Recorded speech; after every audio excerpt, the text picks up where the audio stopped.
Excuse me, could you come over here? Harper, a staff member at the nursing home, whispered to me. Until a moment ago, she had been all smiles, but now she looked at me with a stern expression. Today, my brother and his wife and I were touring to decide on a nursing home for Mom. As I was about to call my brother and his wife over, the staff member stopped me with a hand gesture. This is important. I need to speak with you alone, please. My name is Scarlett. I'm a 32-year-old corporate employee. I'm not married yet, enjoying my single life while dedicating myself to my job every day. It's been exactly 10 years since I graduated from college and started working in the city. Meaning I've been away from my hometown for a full decade. My family home is in the countryside, surrounded by rice paddies and fields, quite a distance from the city I now live in. During my student days, I commuted to a university in the next area, a 1-hour trip one way. To visit home from where I live now requires a 4 to 5 hour drive. So I only make the trip a few times a year. During the end-of-year holidays or Christmas period. Currently, my 63-year-old mom, Zoe, and my brother's family live in our countryside home. After Dad passed away, Mom had been living alone, but about 6 months ago, she had an accident and injured her leg. She was involved in a traffic accident while out shopping in the city. Because of the after effects of the accident, which made it difficult for her to walk properly, she couldn't be left alone, so my brother and his wife moved in to take care of her. My brother, Thomas, and his wife, Evelyn, who is a year younger than him, run their own business and seem to lead busy lives.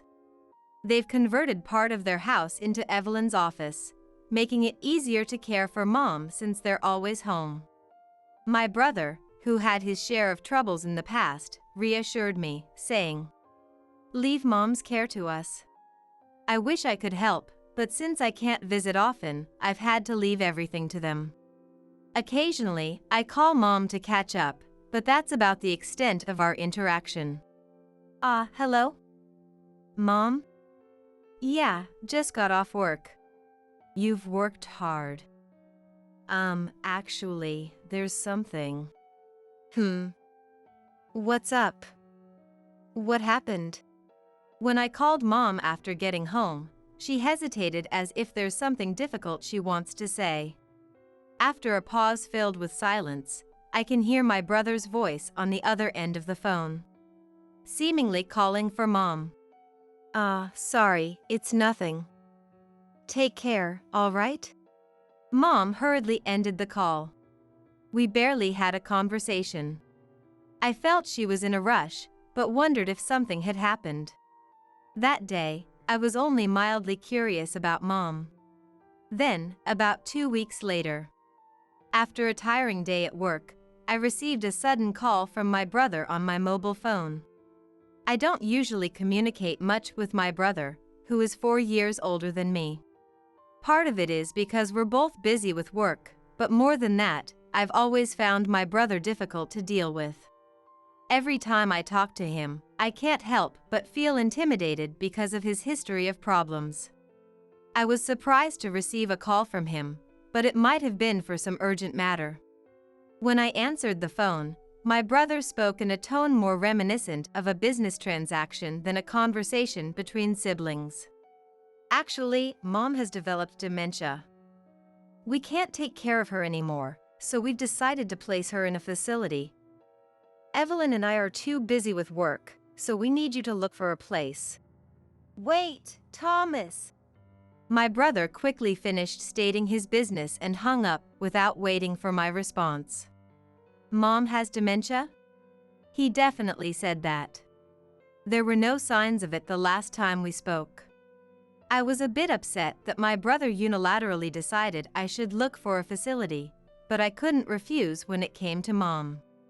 She's the only mom I have and she means the world to me.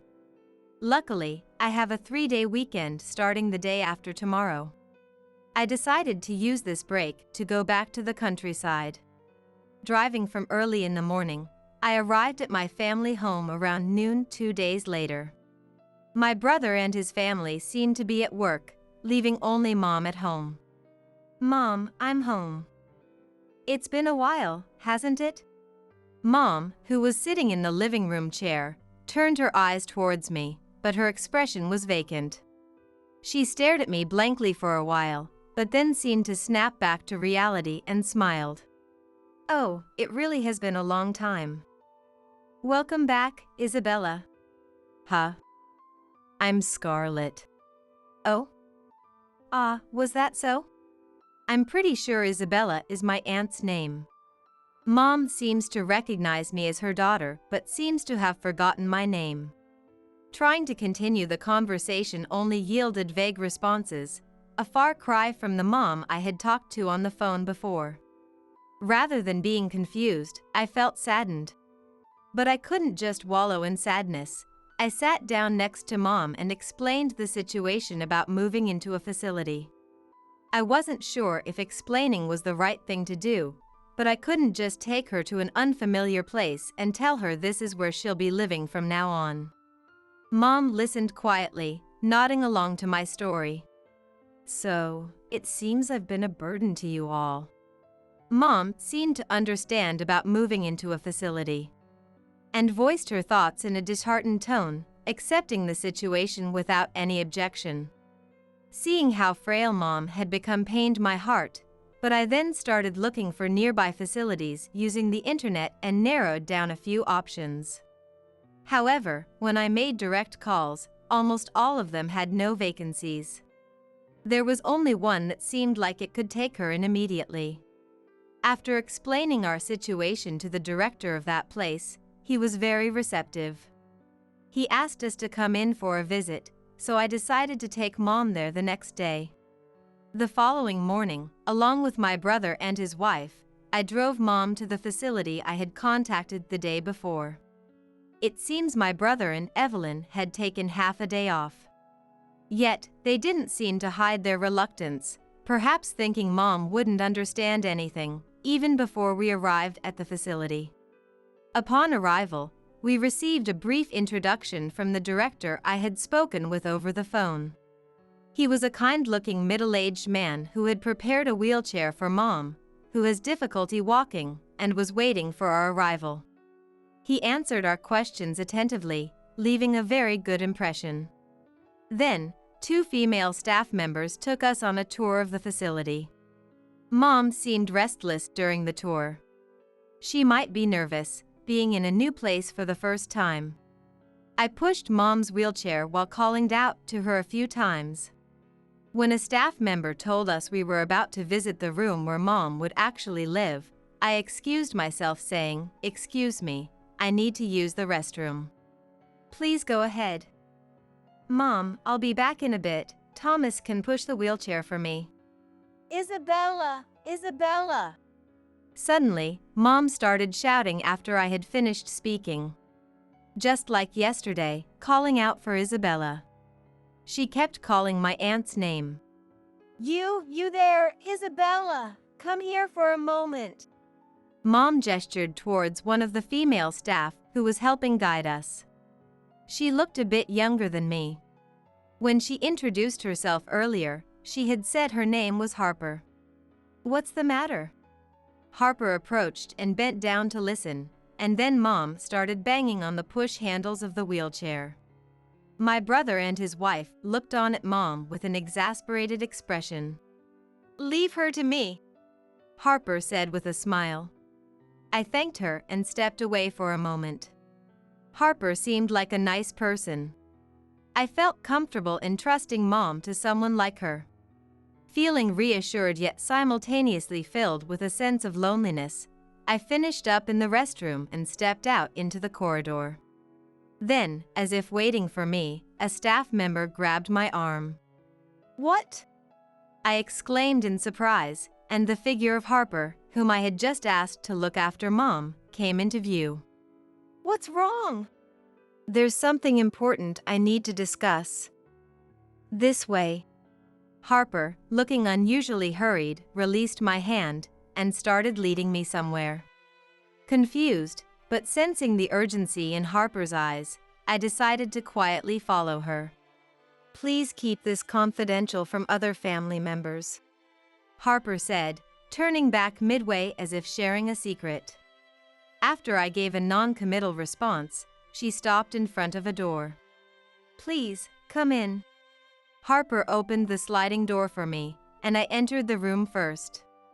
A surprising scene awaited me inside. Mom? For some reason, Mom, who was supposed to be touring the facility, was inside the room.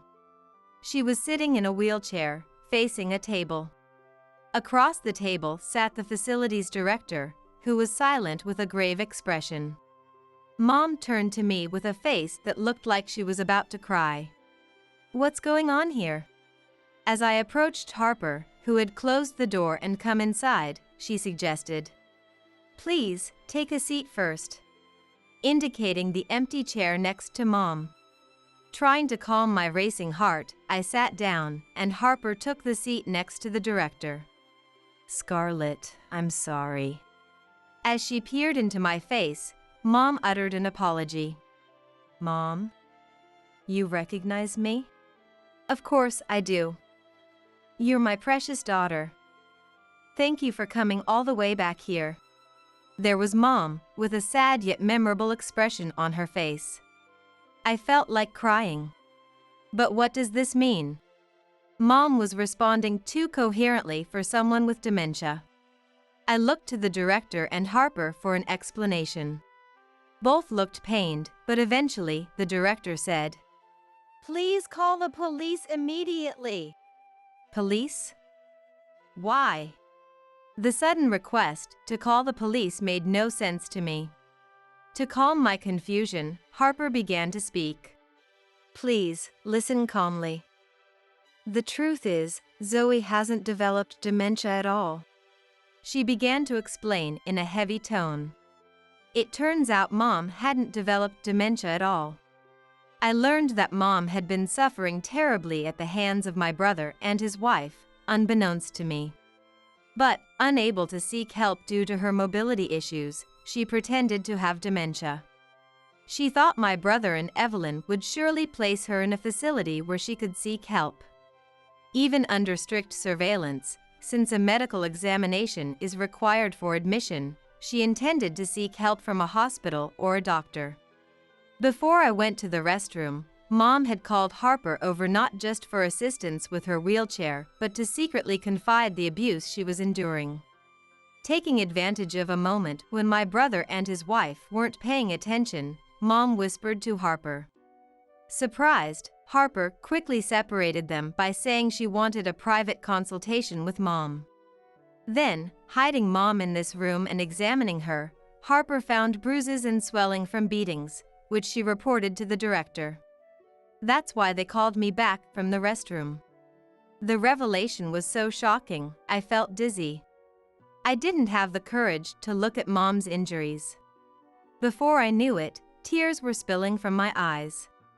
I felt pathetic for not knowing about the abuse Mom was suffering from my brother and Evelyn and for not having done anything until now. Surely, Mom was trying to ask for help when we last spoke on the phone. This is no time to cry. Let's contact the police before your siblings notice. The director stood up and encouraged me. Harper nodded in agreement. I quickly left Mom in Harper's care and hurried to the nearest police station, making sure not to be noticed by my brother and his wife. The director accompanied me, and after explaining the situation to the police, they took it seriously and acted immediately.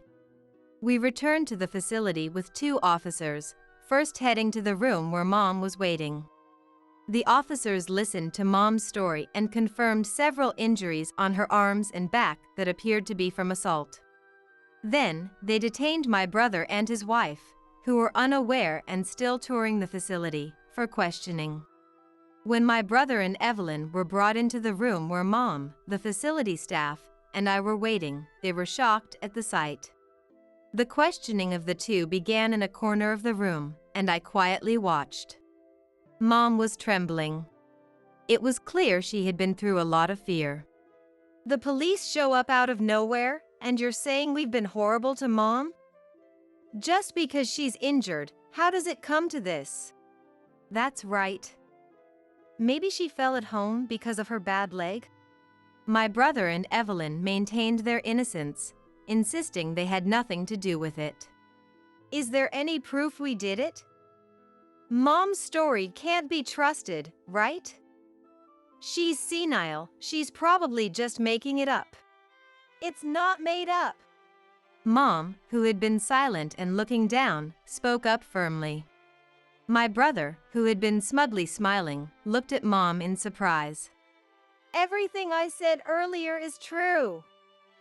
The injuries on my body are all from those two. I've documented the abuse I've received from my sons in a diary. I'll hand it over later. My brother's eyes widened. Evelyn's face turned pale. It was only then that my brother and his wife realized Mom wasn't actually suffering from dementia. The officer calmly said, "Understood. We'll visit your home later. Please, tell us more about what happened." The officer encouraged Mom to continue. Despite my brother and his wife glaring fiercely at us, Mom, undaunted, took a deep breath and began to speak quietly. Mom had started keeping a diary as potential evidence after my brother and his wife began to neglect her care and even resorted to violence. Her mobile phone was confiscated, and the landline was monopolized by Evelyn for business purposes, leaving her unable to use it. Aware of their wrongdoing, the room with the phone was locked at night and controlled by my brother and his wife, making it impossible for her to secretly call for help. They allowed her to contact me occasionally, knowing that complete silence would raise my suspicions, but she was always under surveillance. Thus, she couldn't say anything during our phone calls. Unable to endure a life of waiting for help that never seemed to come, Mom tried to escape from the house multiple times. However, due to her poor mobility and living in a rural area, she couldn't reach populated places without a car. She was always found and brought back by my brother and his wife. Yet, Mom didn't give up. Frustrated with Mom's attempts to leave, Evelyn remarked, "We're really troubled by Mom's wandering habit. Oh, maybe she has dementia? Then, we should just put her in a facility." Hearing the heartless words thrown at her by Evelyn, Mom realized something. If she pretended to have dementia, she could escape from this house.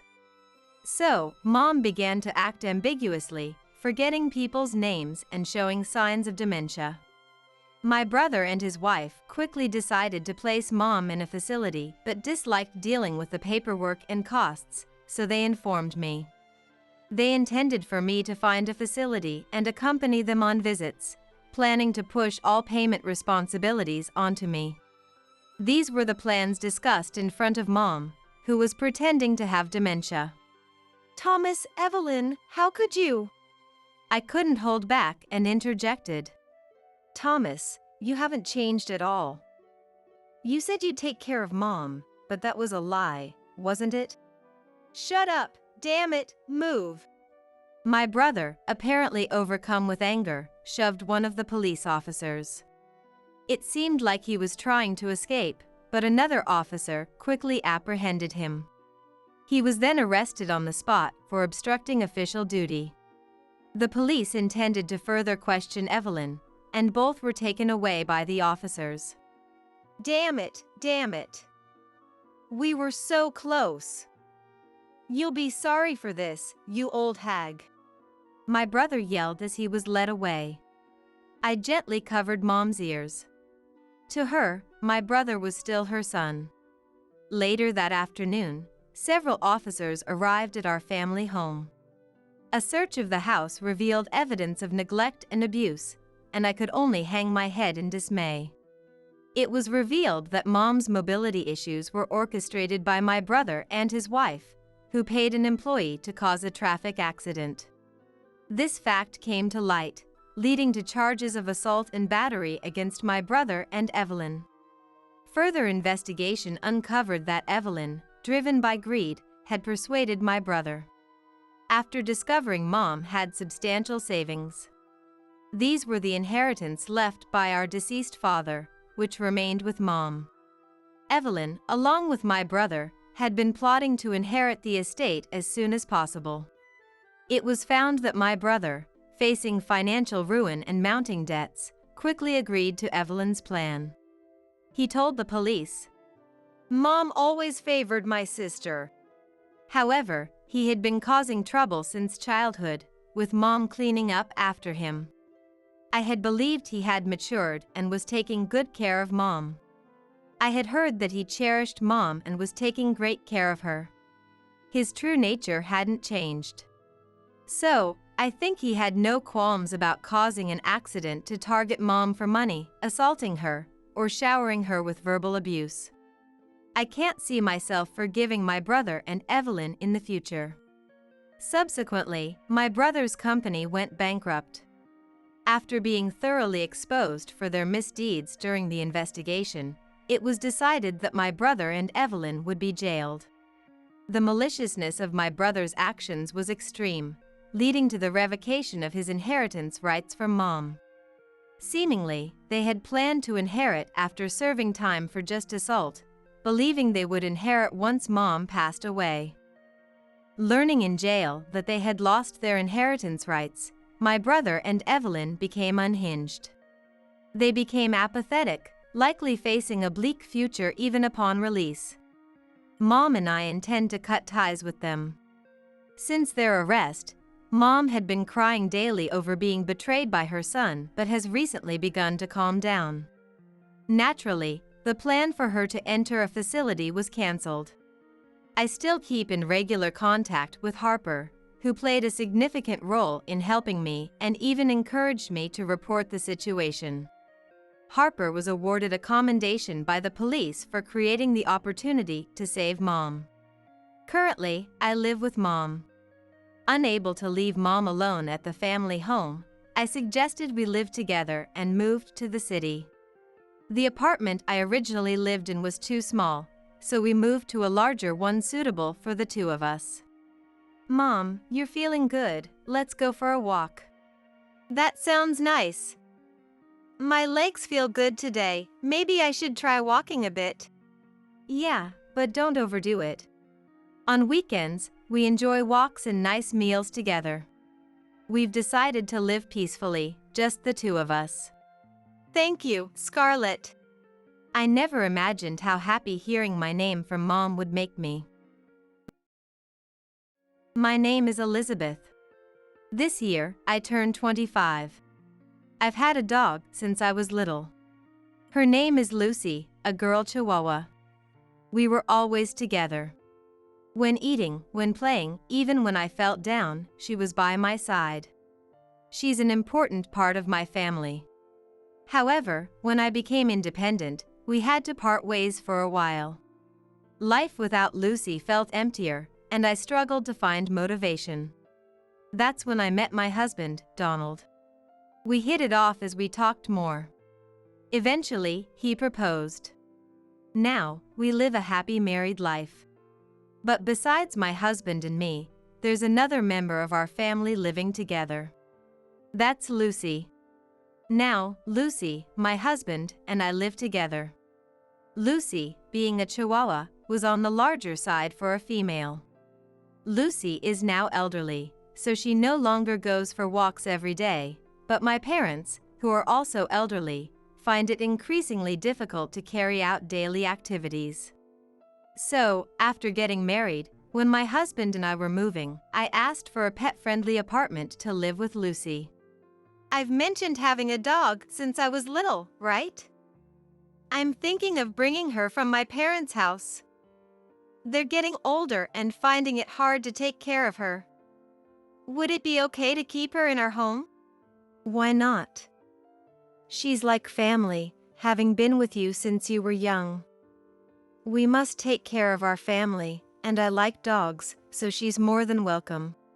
Fortunately, my husband loves dogs and accepted my family despite us being newlyweds.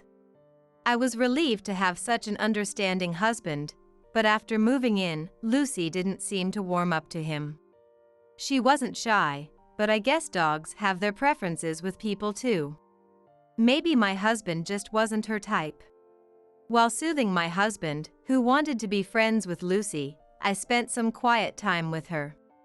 Years later, Lucy passed away peacefully. She lived to the grand age of 19.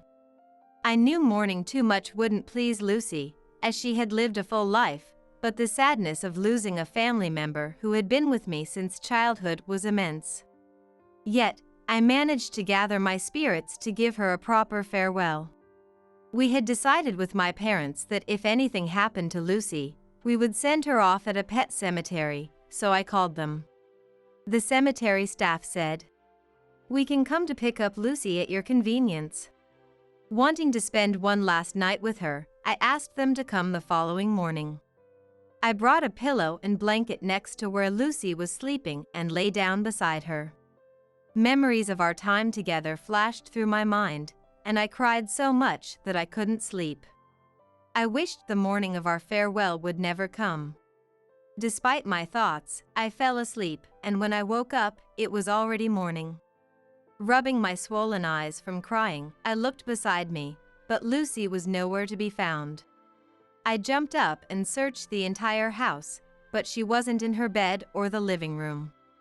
Thinking to ask my husband, I went to the bedroom, but he wasn't there either. Noticing his shoes were gone, I realized he had gone to work. No matter how many times I called, I couldn't reach him. When I contacted his office, they said he'd be late due to some errands. I asked them to have him call me back as soon as he arrived at work, and I searched the house for Lucy. But Lucy was truly nowhere to be found. When the cemetery staff arrived on time, I explained the situation, and they helped me search, but there was nowhere left to look. Reluctantly, I told them I would call again if Lucy was found, and they left. Even calling my parents, it was clear Lucy wasn't at their house. I wanted to ask the neighbors, but everyone had gone to work. There was no word from my husband even as the day turned to evening, and when I called his office again, they said, "He's busy with urgent work, he'll call you back later." Holding Lucy's leash and not having eaten, I was startled when the front door opened. At my husband's "I'm home," I rushed to the entrance. "Lucy's gone. Do you know anything? I called your office, but couldn't get through, and it's already night. Lucy wasn't found by the cemetery staff either. What should we do?" Calm down. And don't call my office so many times, you were bothering people. My colleague kept saying, "Your wife seemed really distressed, maybe you should call her." Over and over again. And about the dog? No matter where you look, that dog is gone. So, cancel with the cemetery. My husband said this with an annoyed look, as I struggled to find words. "I buried the dog in the mountains this morning before work." What? She was a nuisance. You've been crying nonstop since she died. It gets annoying, you know? And a funeral at a pet cemetery for a dead dog? If we have that kind of money, you should spend it on making me a nice meal. I couldn't comprehend what my husband was saying. It was hard to believe this was the same man who gently comforted me when Lucy passed away. Why? You said you liked dogs and took care of Lucy. Buried in the mountains? Why? Are you okay in the head? I said she was a nuisance. Plus, I hate dogs. They bark, they stink, there's nothing good about them. A client at work has a dog, and when I mentioned we lived with one, they were very interested. If we landed a deal with that company, my performance would improve, so I just lived with it. I thought the old dog would die soon, but she kept living. My husband went upstairs, leaving me speechless as he grabbed my shoulder. Now that the dog's dead, let's hurry up and have our own kids. You were always clinging to that dog, never even thinking about children. My husband hated Lucy. That's probably why Lucy, sensitive to people's emotions, kept her distance from him. She must have clearly understood the feelings he harbored towards her. I was the only one who didn't understand. Finally, I understood what my husband was saying. He didn't like dogs. He pretended to be a dog lover just to impress a client who was. He buried Lucy because she was in the way. He buried my family member in the mountains. Where? Huh? I was surprised by how low my voice was. My head felt like it was boiling, but my voice was cold. It was a strange sensation. Which mountain did you bury her in? Where is it? Tell me now. When I grabbed my husband by the collar, he scowled in annoyance. But after I persisted and yelled, he finally told me the location of a mountain not too far by car. Luckily, it wasn't deep in the mountains, close to other houses. I had to hurry to get there. I pushed past my husband and rushed to the entrance. Hey, where do you think you're going? What about my dinner? He might have said something like that, but I ignored him and jumped into the car. Somehow, I made it to the mountain he mentioned and started digging up the ground wherever it seemed disturbed or the color was different. I had rushed out so quickly that I only had my wallet and mobile phone with me. I didn't have a shovel, so I had to dig with my hands, but I barely felt the stones that got caught under my nails. As I was digging with my phone's light, someone suddenly spoke to me. Good evening. Are you looking for something? The man who approached me was a police officer. I could see several men with lights behind him. Lucy. My family member was buried here. My husband buried Lucy here instead of taking her to a pet cemetery. It seems I was reported as a suspicious person. Thinking back, I must have looked like a woman frantically digging the ground at night without a shovel. Someone must have called the police on me. The police were cautious with me at first, but after hearing my story, they helped me search. Once they joined in, we quickly found Lucy, and I clung to her dirt-covered body, sobbing. I repeatedly thanked the police officers and drove Lucy to my parents' house. We all cleaned the dirt off Lucy and called the cemetery first thing the next morning to arrange for her pickup. Despite the trouble I caused, the cemetery staff were very supportive throughout my grief. Thanks to them, I was able to send Lucy off to heaven properly. After everything was over, I called my husband. I took several deep breaths to calm myself, trying not to yell or get emotional as I pieced together what I wanted to say. When he answered, I told him I wanted a divorce. I also told him I would report his cruel treatment of our family to the police. However, my husband just laughed, saying, I've had enough of a woman who clings to a dead dog. Our dealings with the client are stable, so I'll grant you the divorce. But do you know? Legally, dogs are considered property. Burying an object doesn't amount to desecration of a corpse. You can sue, but I wonder what crime I'll be charged with. I cursed him out in anger and hung up.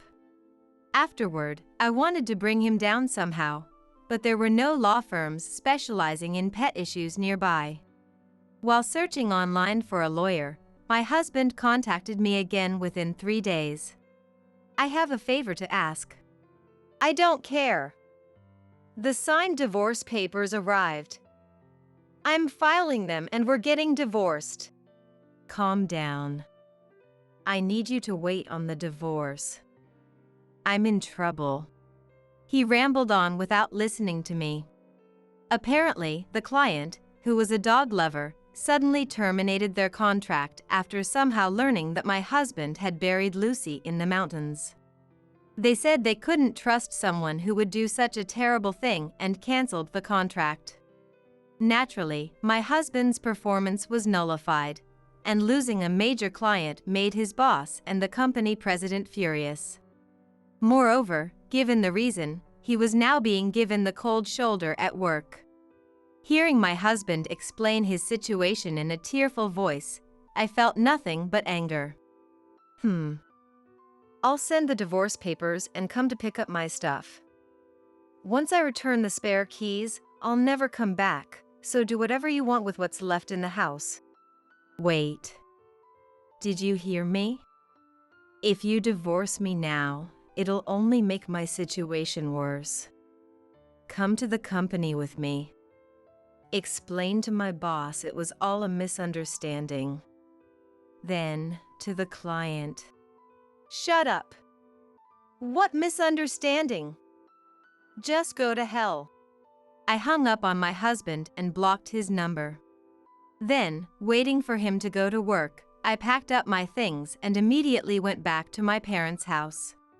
My husband thinks that if I clear up the misunderstanding, everything will be fine, but that's impossible. In fact, the person who reported me as suspicious that night was the dog-loving client. This client had heard my conversation with the police and hurriedly provided me with a shovel and towel. I didn't know this person was the client, but I cried and borrowed the shovel and towel as I ranted about my husband's treatment. Something about the names of the dogs and our life clicked for him, and he asked me more about my husband. We both fueled each other's anger towards him. So, no matter what excuse my husband prepares now, having seen me and Lucy at that time, he knows the truth. Rekindling a contract with my husband is absolutely impossible. In the end, my husband failed to revive the deal and worsened the company's performance. He was yelled at by the president and his superiors, and the whole company learned of his actions. He became particularly disliked by people who live with pets, and his performance dropped.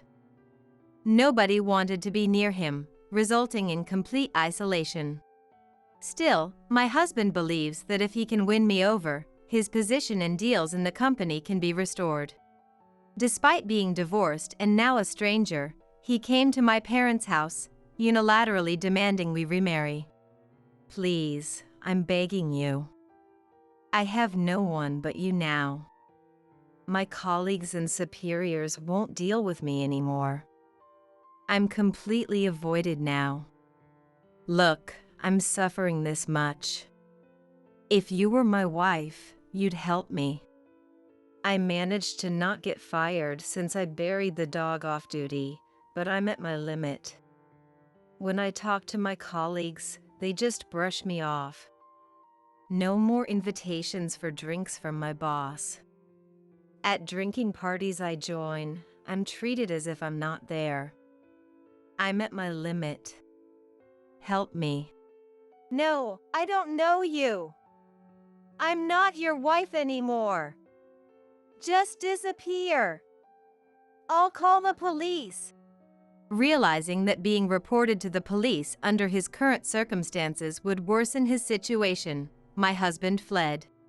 He came to the house a few more times, but when I truly threatened to call the police, he stopped coming. Afterward, my ex-husband decided to quit his job.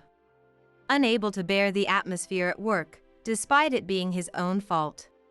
He ran back to his in-laws' house, but since I had already informed them of the reason for our divorce, they were very angry.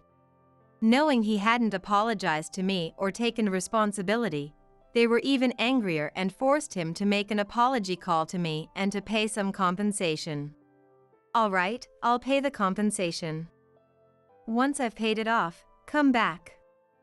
If you like chihuahuas, let's go to a pet shop and buy another one. Oh, I'd prefer a smaller one this time. Die. I blurted out angrily and hung up, but later, the compensation was duly transferred by my ex-husband. The in-laws had covered it, and now he's looking for a new job to repay them. That's the last I heard of my ex-husband. I don't know where he is or what he's doing now, nor do I care. In fact, after consulting a law firm for free, I was told, if you've already accepted the compensation, it'll be difficult to sue him now. The amount you received is more than what you could have won in court, so we don't recommend it. Therefore, I've decided not to pursue any action against my ex-husband. Now, I am living with my parents, enjoying a peaceful life. This ordeal caused some trouble at my workplace too, but since many there live with pets, they were all angry on my behalf and supported me. I'm grateful to my coworkers for allowing me to keep my job. Working at such a supportive company, I'm slowly moving forward, supporting my parents. Today, before leaving for work, I greeted Lucy's photo. I'm off. Even though she can't see me off anymore, Lucy is still very much in my heart.